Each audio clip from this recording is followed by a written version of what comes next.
Welcome to Geometrics. We'll be looking at the Generalized Autoregressive Conditional Heteroskedasticity, the GARCH, using E-views. Now, why do we use the GARCH? Why do we use GARCH? GARCH is designed to model volatility. Volatility is time-varying variance in time series data, particularly in financial markets. Now, during the pre-1980s, from 1950s to 1970s, the OLS and IRMA models were used, though they were assumed volatility is constant over time. In other words, they underestimated risks during crisis. And also techniques like simple moving average of squared returns were used to calculate volatility, but they gave equal weight to all past observations and no persistence modeling. Another one, the exponentially weighted moving average, gave more weight to recent observations but no mean reversion in volatility. So pre-1980s, why the OLS and the IRMA models ignored volatility, why the simple moving average and the exponentially weighted moving average estimated volatility crudely. And so there comes the post-1980s, where in 1982, Robert Angle introduced the ARCH, which is Autoregressive Conditional Heteroskedasticity. Now, the ARCH assumes variance of errors that is not constant, which is heteroskedasticity. It also models volatility as a function of past squared residuals, and it captures short-term volatility. Forward to 1986, Tim Berners-Lee introduced GARCH, the Generalized Autoregressive Conditional Heteroskedasticity, which extends the ARCH model but incorporated lagged values of the conditional variance in addition to past residuals. And the GARCH is more flexible and requires fewer parameters, more or less like a parsimonious model, and then it captures persistent or long-term volatility. So what are the steps to estimate a GARCH on E-views? The first thing is for us to check for stationarity of variable. Very important. And we use first difference if series has no unit root. The second step is to estimate a mean equation. Mean equation as the dependent variable is a function of constant plus error term. The third step is to test for ARC effect using ARC heteroskedasticity test. Then we can specify the appropriate lag devoid of serial correlation. The fourth one is to estimate a GARCH model. The fifth one is to make sure the model is adequate, and then the last step is to obtain GARCH variance series for analysis. And the first step now is to check the stationarity of variables. We'll now go to our E-views platform.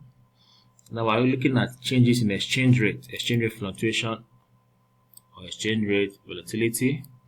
We have to first of all check stationarity. We click on view, go to unit root, we click on standard unit root, check at levels equation, click OK. There you can see 0.9999. It is not stationary at levels. We'll now go to check out for the first difference, and we can see that is stationary. If we want to have a good view, we'll look at it. You see that the exchange rate is stationary at first difference.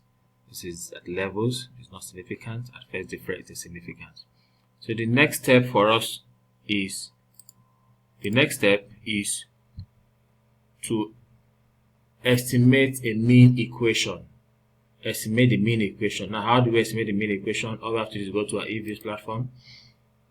We click on quick, estimate, and then since it's stationary at first difference, we put d log EXR exchange rate, then the constant, and then we estimate the equation, the mean equation. Okay, this is what we got for the mean equation. This is what we got. When we look at the expanded view of it, yes, this is what we got.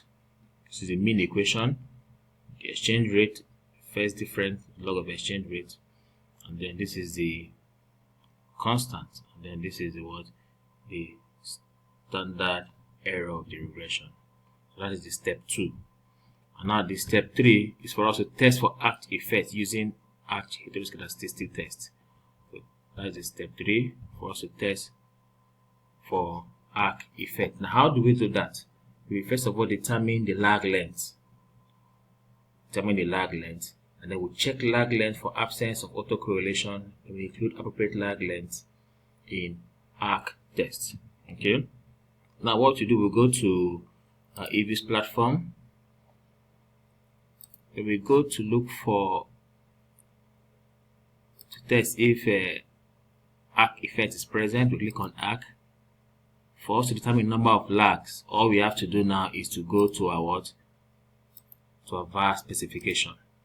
There we include the dependent variable log, the difference of the log of exchange rate. Okay. Then we click OK. We click on view to check the lag length criteria. Then let us include 15. Let's put 15 maximum and let's see what happens. Okay, good. Now this is the lag length. When you look at our archaic criterion, we have 12 lags, appropriate lags. We have for the squash criterion, we have 4 lags. Now, which do we take, the smaller or the higher? So for us to determine that, we have to make sure that the lag is devoid of autocorrelation, meaning that at our lags, at the appropriate lag, there should not be any autocorrelation. So we now move to view. We will click on residual tests. We will scroll to autocorrelation LM tests. Then let's click the highest 12. Let's see what happens. Good. Now we see no serial correlation, which is null hypothesis. We now scroll down to 12. As you can see, at lag 12 we have 0.5782. And at lag 4 for the squash criterion, we have 0.0036. That means at the squash criterion there is serial correlation. I will not take that lag, will not accept that lag. Rather, we'll pick lag 12, in which there is no serial correlation. So for us to have, okay, let us save this var equation. Okay. For us to look at the output, we now see that in order to determine our lag length, we discovered we had 12 lags for. The 12 lags for archaic criterion. Here, this one, and not this one, and then the 4 lags. And for the 4 lags, you can see that there is serial correlation. There's autocorrelation, so we will not accept 4 lags. Then for 12 lags, there is no serial correlation, and so we'll take on 12 lags. Okay, we now move to our residual diagnostics. We click on heteroskedasticity. Arc. We now include the 12 lags and click OK. Good. Now you can see from the 12 lags, we see now that there is what? The probability value of the f-statistics of arc is less than 0.05. So what does this mean? What does this mean? This means that the p-value of the f-statistic is 0.000, which is less than 0.05 level of significance. Hence, the null hypothesis is rejected and conclude that arc effects are present. The arc effects are present. Now that we have discovered that arc effects are present, what do we do next? Our next step is to estimate a GARCH model. Estimate a GARCH model. After we've determined the appropriate lag, which is 12, devoid of serial correlation, we now estimate a GARCH model. Okay, let's move on to estimate a GARCH model. We click on estimate. We go to the method, estimation method, click on arch. We leave the options this way. Then the mean equation should be stated like this. Okay, and then we leave the model GARCH, arc1, GARCH1, leave it that way. And then we click OK. Good. Now this is the GARCH, estimated GARCH equation. The GARCH equation, this is the arc, this is the GARCH, they are all significant. The worsening is what? 1.78. Okay, serial correlation, very okay. Now let's look at an expanded version of the GARCH model. Let's see the expanded version of the GARCH model. This is the model we just estimated, where we have a significant result. Now, how do we understand these coefficients? How do we coefficients? The arc coefficient of 0.046127 means that a 1% pass shock increases today's conditional variance by 4.61%. this. Okay. However, the low coefficient and volatility spikes decay quickly after shocks. And for the GARCH, which is 0.85174, it implies that 89.52% of past volatility carries forward.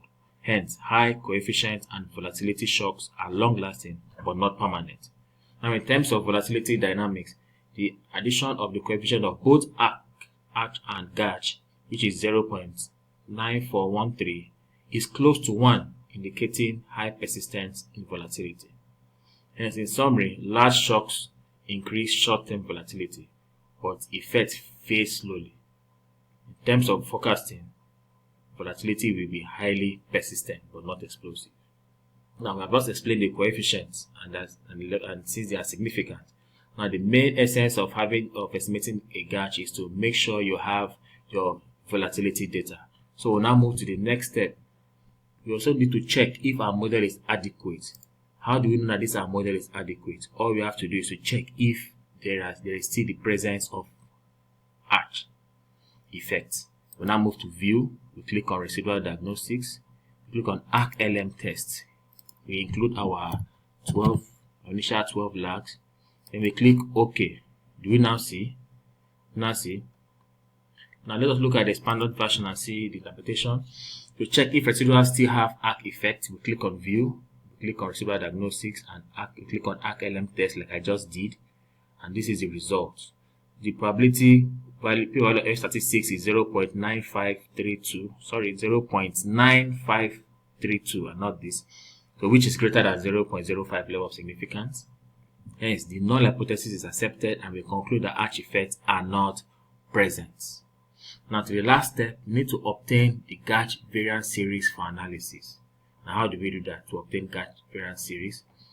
All we have to do is to click proc. So we'll go to our EViews estimation panel. We'll click on, go to our estimation output. We click on proc. We move to our GARCH variance series. Okay, now let me put exchange rates volatility data. Okay, that's data. Okay, and this is it. This is it, and we close. So this is here. We have the exchange rate.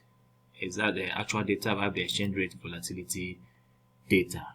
So even if you want to cross-check this diagram, we go to actual and fitted values. We check the graph. This is the volatility. See, check the volatility data. So it's very okay. Okay, we'll now move to this. So once you have this series in the model, all you have to do is to make use of that volatility data in any model you specify. See, so that's how we get our volatility data. Once you get it, you can use it in any model you specify. Thank you very much.